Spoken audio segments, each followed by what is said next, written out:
हम करते आए हैं रोमियो की पत्री उसका 12वां अध्याय, और हम उसकी एक आयत से इस पूरे अध्याय को पढ़ लेंगे 21वीं आयत तक को, ताकि कुछ पिछली बातों को दोहराते हुए आज हम 9वीं आयत से अध्ययन आरंभ करेंगे। अब जब 9वीं आयत से हम आरंभ करते हैं, तब हम कलीसिया और समाज दोनों में हमारा व्यवहारिक जीवन कैसा होना चाहिए उसको देखते हैं। कलीसिया और समाज में मैं परमेश्वर के द्वारा दी गई धार्मिकता को कैसे लागू करूं, कैसा मेरा व्यवहार होना चाहिए, कैसे मुझे जीना है, उस संबंध में कुछ महत्वपूर्ण आज्ञाओं को हम देखते हैं। 9वीं आयत से आरंभ करते हैं। 9वीं आयत को पढ़ लीजिए एक बार।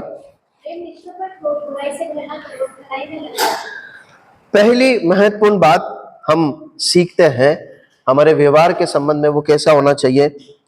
प्रेम निष्कपट होना चाहिए। प्रेम निष्कपट होना चाहिए, पहली बात हम सीखते हैं। भी निष्कपट प्रेम क्या होता है? जिसमें कोई कपट ना हो। बिल्कुल सही है, जिसमें कोई कपट ना हो वो प्रेम क्या होता है? निष्कपट होता है। बिल्कुल सही। कैसे समझ सकते हैं? अगर निष्कपट प्रेम को परिभाषित किया जाए तो ऐसा बोल सकते हैं कि एक ऐसा प्रेम जिसमें पाने की चाह नहीं है, मतलब निस्वार्थ प्रेम है। एक ऐसा प्रेम जो लालच से नहीं हो रहा है, जो पाने की इच्छा से नहीं हो रहा है। ऐसा प्रेम जिसके अंदर किसी भी प्रकार से बुराई नहीं है।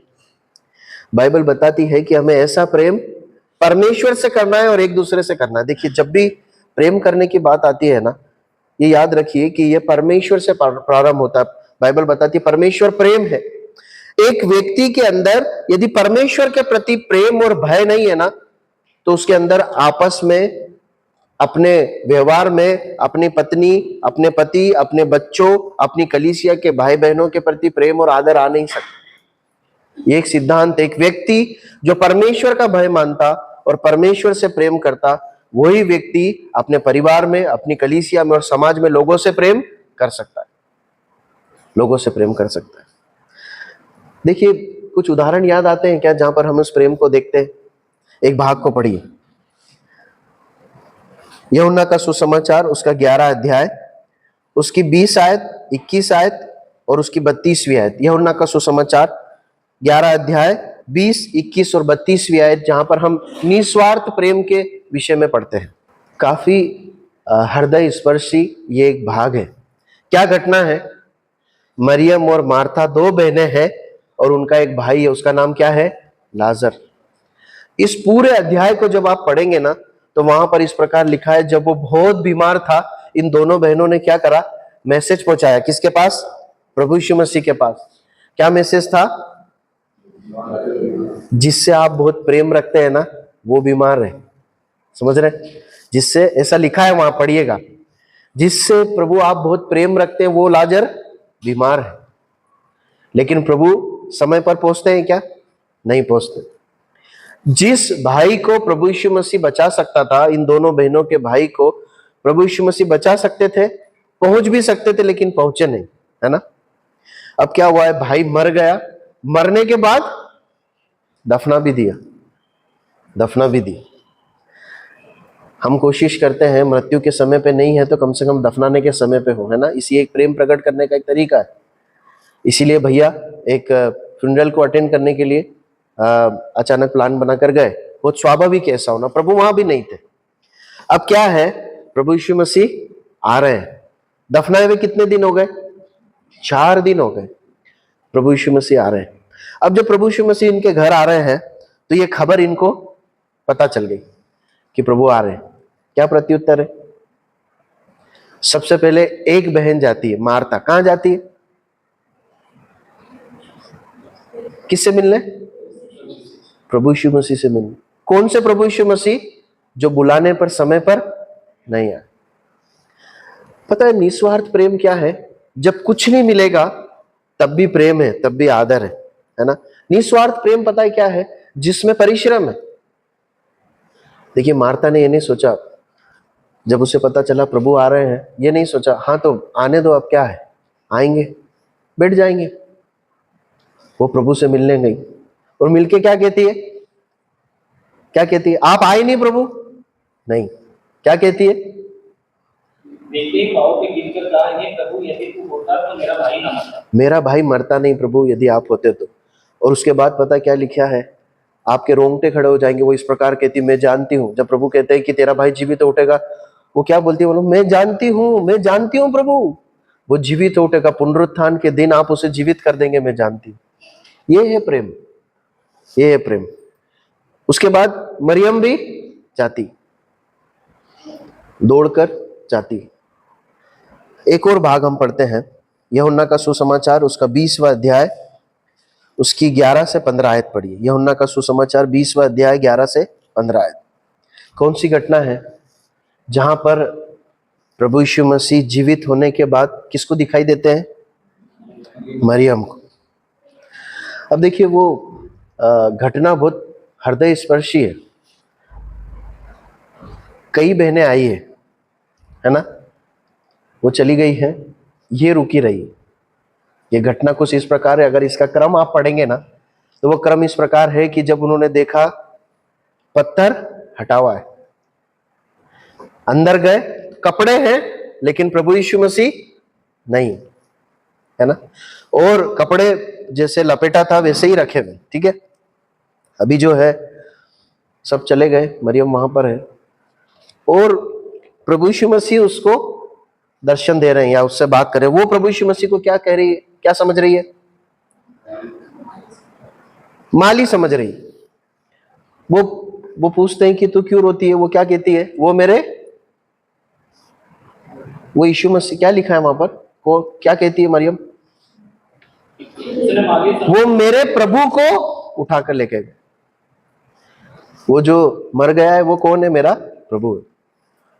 और उसके बाद वो इस प्रकार कहती है 15वीं आयत में, हे महाराज, यदि तूने उसे उठा लिया है तो मुझसे कह दे उसे कहां रखा है, मैं उसे ले जाऊंगी। किसको ले जाएगी? प्रभु यीशु मसीह को लेके चले जाएगी। प्रभु यीशु मसीह जीवित है या मरे हुए हैं? मरे हुए हैं। प्रभु यीशु मसीह की लाश को वो कहां ले जाएगी? देखिए, ये है निस्वार्थ प्रेम। जब प्रभु यीशु मसीह धरती पर थे, सबको जीवित प्रभु यीशु मसीह चाहिए थे, जो आकाश से उनको रोटियां मुफ्त में खिलाते थे, मछली खिलाते थे, बीमारियों से चंगाई देते थे। ऐसा लिखा है कि लोग नावों से भर भर कर उसके पास आते थे, भीड़ की भीड़ उसके पीछे चले आती थी। लेकिन जब प्रभु यीशु मसीह मर गया, तब कितने लोग हैं? एक लोग। देखिए, वो प्रेम में ये भी भूल गई कि वो ले कैसे जाए प्रभु यीशु मसीह। मैं ऐसा सोचता हूं कि यहूदी कटखाटी के हिसाब से करीब करीब 70-80 किलो वजन तो होना चाहिए। एक स्त्री के लिए एक पुरुष को के शव को जो 70-80 किलो का उठा के ले जाना बहुत व्यवहारिक बात नहीं। इसे मरा हुआ प्रभु यीशु मसीह चाहिए, जो इसे रोटी नहीं खिला पाएगा, है ना, जो इसे मछली नहीं खिला पाएगा, पर चाहिए। क्यों? क्योंकि वो उसका प्रभु है, क्योंकि वो उससे प्रेम करती। यह है निस्वार्थ प्रेम, यह है निष्कपट प्रेम। हम अब अय्यूब के विषय में पढ़ते, इतनी तकलीफों के बावजूद उसका प्रेम परमेश्वर के प्रति कम नहीं हुआ। प्रियो, बाइबल हमें यह प्रेम करने की आज्ञा देती है। कई बार परमेश्वर और मनुष्य के बीच के संबंध को देखे ना, तो ऐसा दिखाई देता परमेश्वर उनके लिए एक एटीएम मशीन है, या एक पात्र है जिससे बस मांग सकते। लेकिन बाइबल बताती है कि जो सच्चे परमेश्वर के भक्त हुए हैं, उन्होंने परमेश्वर के प्रेम को पाकर अपने जीवन को परमेश्वर के प्रेम के लिए उंडेल दिया। उन्होंने परमेश्वर से निश्चय पाया, लेकिन अपने जीवन को परमेश्वर के लिए खर्च कर दिया। और जो परमेश्वर के लिए अपने जीवन को खर्च करते हैं ना, वही परिवार, कलीसिया, समाज के लिए अपने आप को खर्च कर पाता। प्रभु हमारी सहायता करे कि हम परमेश्वर से निस्वार्थ निष्कपट प्रेम कर सके, और हम आपस में एक दूसरे के साथ निस्वार्थ निष्कपट प्रेम कर सके। उस प्रेम में पाना नहीं, परंतु खर्च करना और परिश्रम करना हो सके। प्रभु सहायता करे। अगली बात की ओर बढ़ते हैं। अगली बात को हम इस प्रकार पढ़ते हैं, रोमियो 12 उसकी 9 में, बुराई से घृणा करो और भलाई में लगे रहो। बुराई से घृणा करो। अब बुराई से घृणा करना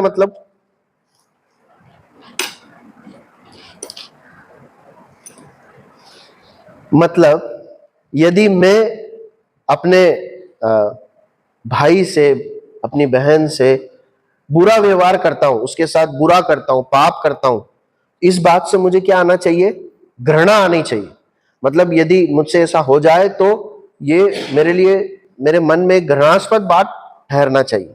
देखिए, इसे समझने के लिए एक भाग को पढ़ते, इफिसियों की पत्री 5वां अध्याय 29 और 30 आयत। क्योंकि किसी ने कभी अपने शरीर से बैर नहीं रखा, लिखा है हम उसकी देह के अंग है। अब इस सिद्धांत को समझने की कोशिश कीजिए।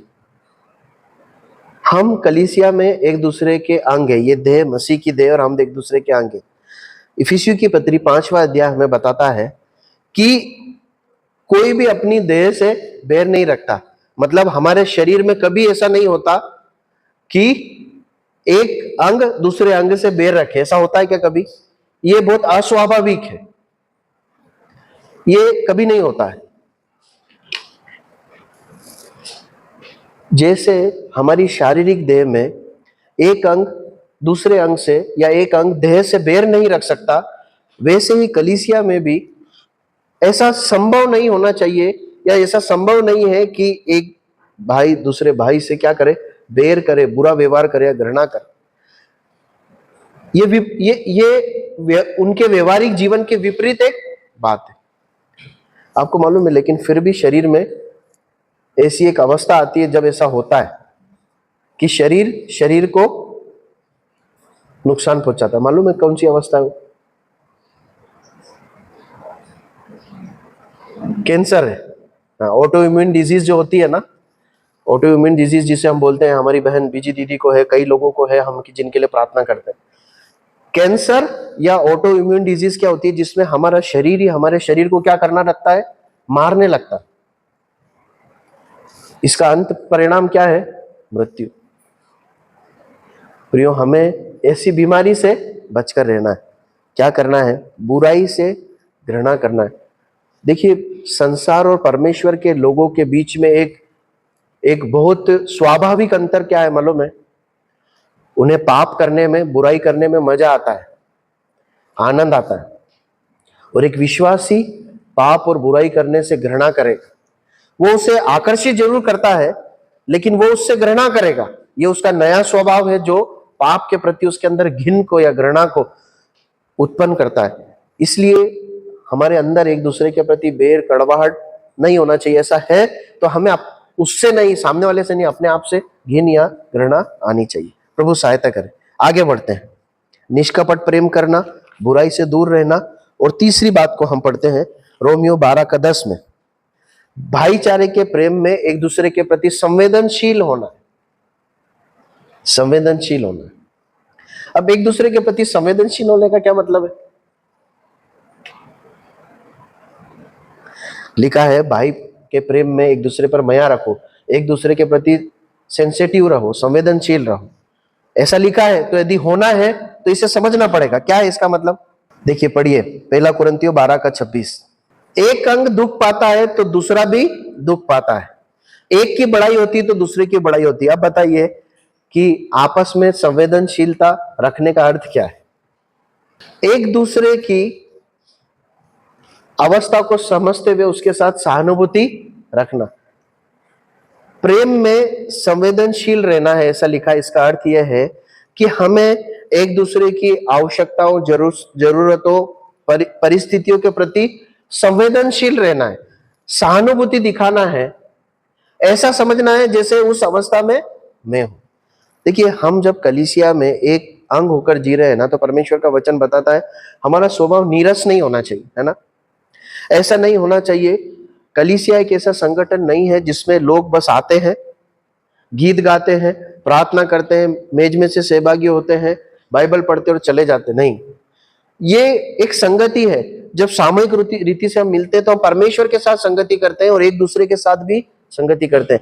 इसीलिए तो प्रभु यीशु मसीह ने इसे देह कहा है, क्योंकि हम आपस में इस कदर जुड़े हुए हैं। इसका मतलब मेरे कलीसिया में आने वाले भाई और बहन के अगर वो बीमार है तो उसके प्रति नीरसता नहीं होनी चाहिए, परंतु संवेदनशीलता होनी चाहिए।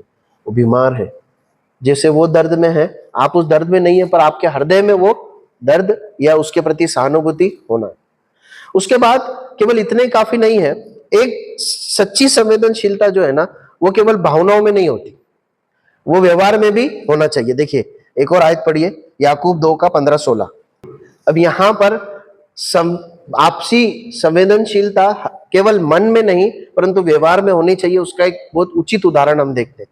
अब एक भाई या बहन, वहां पर लिखा है, अगर वो उघाड़े वस्त्र हो, मतलब उसके पास ठंड से बचने के लिए बराबर कपड़े नहीं, और अगर हम बोले अच्छा आपके पास वस्त्र नहीं है, ओ अपना ध्यान रखना, गर्म रहना, ये बोलकर उन्हें भेज दे, कोई फायदा है क्या?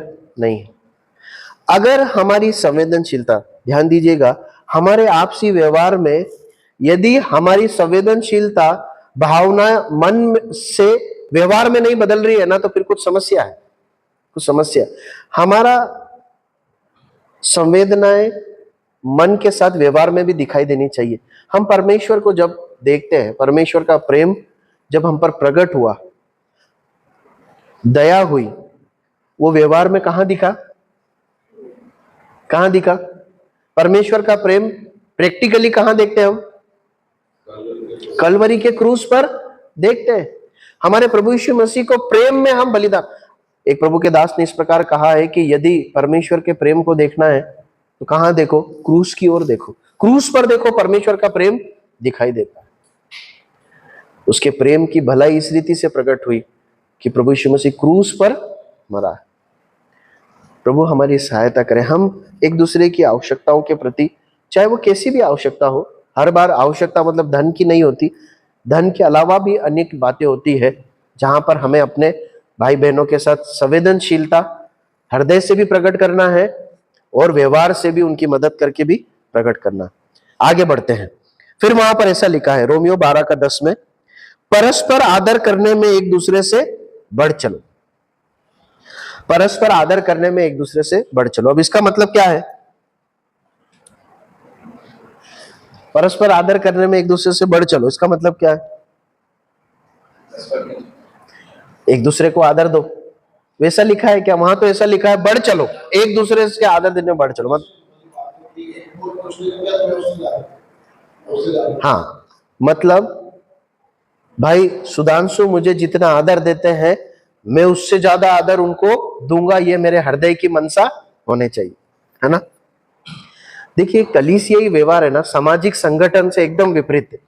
समाज में क्या चाहिए लोगों को? खुद आदर प्रतिष्ठा चाहिए। प्रभु यीशु मसीह क्या बताते हैं? तुम मेरी कलीसिया में एक दो देह होकर जब जी रहे हो, तुम क्या करना? एक दूसरे से आदर, बढ़ चढ़कर एक दूसरे को आदर देना। मतलब कोई भाई तुमको इतना आदर दे तो तुम उसको इतना आदर देना। आपको मालूम है शास्त्रियों फरीसियों को प्रभु ने लताड़ा अनेक बातों के लिए। उसमें से एक बात थी, वो अपने लिए आदर चाहते थे। वो क्या चाहते थे? अगर वो किसी जगह पर इकट्ठे हुए हैं, एक हॉल में आए हैं, सब जन बैठे हैं, तो सबसे अच्छी कुर्सी पर वो बैठे, है ना, सबसे ज्यादा लोग उन्हें नमस्कार करें। प्रभु यीशु मसीह कहते तुम ऐसे काम मत करना। हमें अपना लिए जो आदर हम चाहते हैं ना, उससे बढ़कर आदर दूसरे को देना। मैं आगे होके नमस्कार करूं, मैं उत्तम जगहों को अपने भाई बहनों के लिए दूं, ये हृदय होना चाहिए। प्रभु हमारी सहायता करे। कुछ भाग को पढ़ते हैं। पहला कुरिन्थियों 12 अध्याय 23-24 आयत। देह में अंगों को आदर के विषय में बताया गया। अगर आप इसे ध्यान से पढ़ेंगे ना, तो देह में कोई भी अंग अनादर का अंग नहीं है। एक मुख्य सिद्धांत है, हमारे शरीर में कोई भी अंग अनादर के लिए नहीं है, हर अंग आदर के लिए है। कलीसिया में एक भी व्यक्ति किसी भी कारण से अनादर के लिए नहीं है, आप याद रखिए। कई बार हमेशा सोच सकते हैं मनुष्य होने के कारण कि ये गिर गया, इसने पाप कर दिया, इसने गलती कर दी, इसलिए ये अनादर मिल सकता है। ऐसे नहीं, वो हमारी अधिकार क्षेत्र में नहीं है, कभी ऐसा सोचना नहीं है। वो उस अवस्था में भी प्रेम और आदर के योग्य। इसका मतलब ये नहीं है कि उसकी वो बात को डील ना किया जाए, वो एक दूसरा मुद्दा है, परंतु उसे बेइज्जत न करने का अधिकार हम में से किसी को नहीं। एक आदर पाता सब अंग आदर पाता। देखिए इस सिद्धांत को समझना होगा। कि कलीसिया में जब एक भाई या बहन को आदर मिलता है ना, तो वो आदर सबका आदर है, वो सबका आदर है। और मालूम है, कलीसिया ही वो जगह है जहां पर एक व्यक्ति को आदर मिलना चाहिए, क्योंकि इस दुनिया में आदर नहीं है। जब आप सड़क पे चलेंगे आदर नहीं है, जब आप नौकरी करेंगे आदर नहीं है, परंतु एक और भाई और बहन जब दुनिया में निरादर होकर कलीसिया में आता है ना, उसे पता चलना चाहिए ये वो जगह है जहां पर मेरी इज्जत है, ये लोग हैं जो मुझे प्रेम से देखते हैं, जो मुझे इज्जत से देखते हैं। ये है कलीसिया की असली तस्वीर, ये है कलीसिया की असली तस्वीर। जब हम ऐसा व्यवहारिक रीति से जिएंगे ना, तभी परमेश्वर का हृदय का उद्देश्य पूरा होगा, जिस उद्देश्य से उसने कलीसिया को बनाया है। कई बार कलीसियाओं में एक देह होने का जो आनंद है वो दिखाई नहीं देता, क्योंकि व्यवहारिकता में ये बातें नहीं, आपसी में प्रेम नहीं है, आदर नहीं है, संवेदनशीलता नहीं है। जब ये चीजें नहीं होगी तो जो भाई बहन आएंगे, क्या उन्हें एक देह होने का आनंद एहसास मिलेगा? नहीं मिलेगा, नहीं मिलेगा। प्रभु हमारी सहायता कर। आगे बढ़ते हैं, 11वीं आयत में आते हैं। अगली महत्वपूर्ण बात हम देखते हैं, प्रयत्न करने में आलसी नहीं होना चाहिए। प्रभु यीशु मसीह के शिष्य को, एक विश्वासी को आलसी नहीं होना चाहिए, ऐसा लिखा है। अपने नौकरी के क्षेत्र में हो, परिवार की जिम्मेदारियां हो, आत्मिक जीवन के लिए जब परिश्रम कर रहे हैं, मुख्य रूप से यहाँ पर जो संदर्भ है वो कलीसिया में सेवा करने, आत्मिक जीवन के संबंध में है। हमें अपने आत्मिक जीवन में आत्मिक परिश्रम करने के लिए आलस नहीं करना है। क्या लिखा है? प्रयत्न करते रहो, प्रयत्न में आलसी मत बनो और आत्मिक उत्साह से भरे रहो।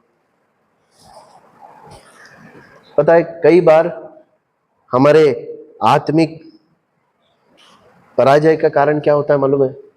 हम परिश्रम नहीं करते, है ना। हम इच्छा रखते हैं। जब हम कलीसिया में आते हैं, हम वचन पढ़ते हैं, वचन सुनते हैं, हम बहुत प्रोत्साहित हो जाते हैं और हम इच्छा रखते हैं, मैं भी वचन पढ़ूंगा, मैं भी प्रार्थना करूंगी, मैं भी आगे चलकर ऐसा करूंगा या करूंगी। ये सब भावनाएं हमारे पास होती है। लेकिन क्या है मालूम है, परिश्रम की कमी के कारण वो केवल हृदय में ही रह जाती। एक भाग को पढ़िए, नीति वचन 13:4। आलसी का प्राण लालसा तो करता है, मतलब इच्छा तो है।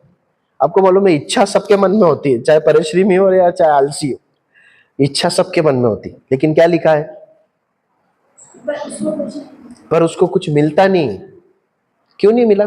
इच्छा तो थी, परिश्रम ही नहीं किया।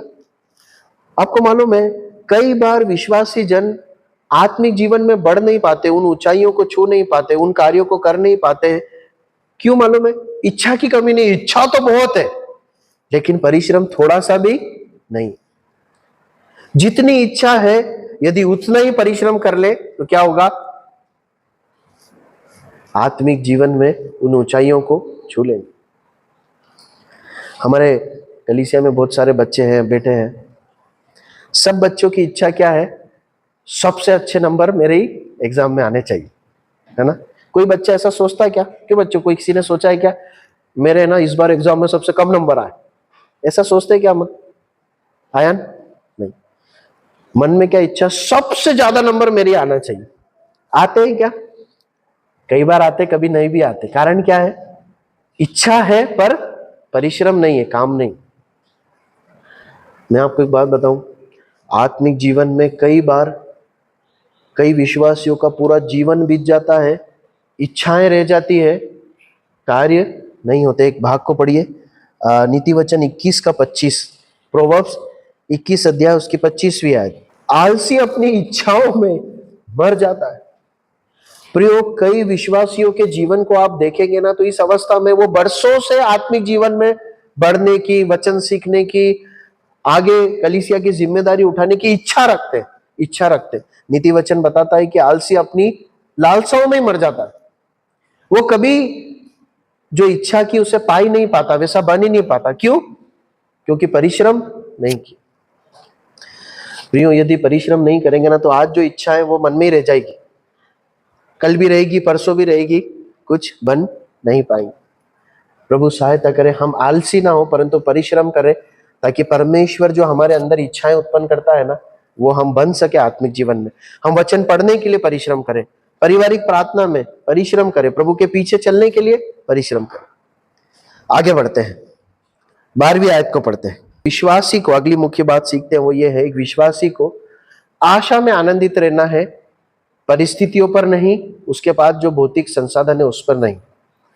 परमेश्वर हमें अच्छी परिस्थितियां भी देते हैं, धन भी देते हैं, अच्छे संसाधन भी देते हैं कि हम आनंदित रहें, परंतु बाइबल हमें सिखाती है कि विश्वासी का आनंद की स्थिरता उसके पास के धन, नौकरी, परिस्थितियों पे नहीं होनी चाहिए, परंतु आशा में होनी चाहिए। और वो आशा क्या है मालूम है? पहला थिस्सलुनीकियों 4 अध्याय 16 से 18 आयत, इन बातों से एक दूसरे को शांति दिया करो।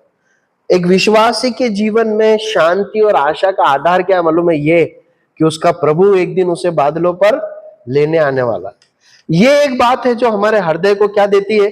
शांति देती है। ये एक आशा है जो प्रभु यीशु मसीह ने हमें दी। आज हम उस मेज में से सहभागी हुए हैं।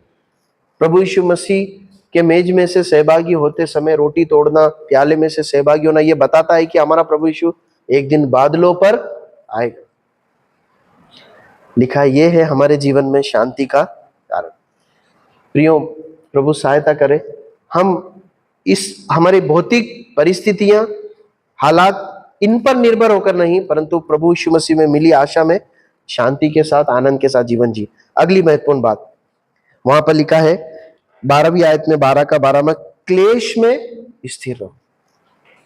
अगली महत्वपूर्ण बात जो सीखते हैं हम वो ये है, एक विश्वासी को बुरी हालात में, जब संकट आए, क्लेश आए, स्थिर रहना। स्थिर रहना मतलब किस चीज में स्थिर रहना है? प्रभु पर विश्वास में, प्रभु के पीछे चलने में, प्रभु से प्रेम करने में, कलीसिया सेवा करने में, जो कार्य कलीसिया में मिला उसमें क्या रहना? स्थिर रहना, उसे करते रहना है। संकट और क्लेश आए, परमेश्वर के लोगों से प्रेम करना बंद नहीं करना है, जो कार्य मिला है वो कार्य करना बंद नहीं करना है, स्थिर रहना। ये बात हमें बाइबल सिखाती है। देखिए, इसमें दो महत्वपूर्ण बात जो हम सीखते हैं। पहली बात, एक विश्वासी जीवन में क्लेश हमेशा आएगा, मतलब क्लेश से अछूता जीवन एक विश्वासी का नहीं है। प्रेरितों के काम 14 अध्याय 22वीं आयत, प्रेरितों के काम 14 अध्याय 22वीं आयत, वहां पर इस प्रकार लिखा है, और चेलों के मन को स्थिर करते रहे और ये उपदेश देते थे कि विश्वास में बने रहो, और कहते थे हमें बड़े क्लेश उठाकर परमेश्वर के राज्य में प्रवेश करना है। प्रियो, आरंभिक कलीसिया का इतिहास में हम इस बात को देखते हैं कि बहुत ही शुरू के समय में ही विश्वासियों को सिखा दिया जाता था, सिखा दिया गया क्या करना है? क्लेश में स्थिर रहना। एक याद रखना कि क्लेश आएंगे, क्लेश उठाकर ही स्वर्ग के राज्य में जाना है। दुख से हमेशा परिस्थितियां अच्छी नहीं रहेगी। ये शुरू में ये पाठ विश्वासियों को सिखाते थे पुराने समय में, हमें याद रखना।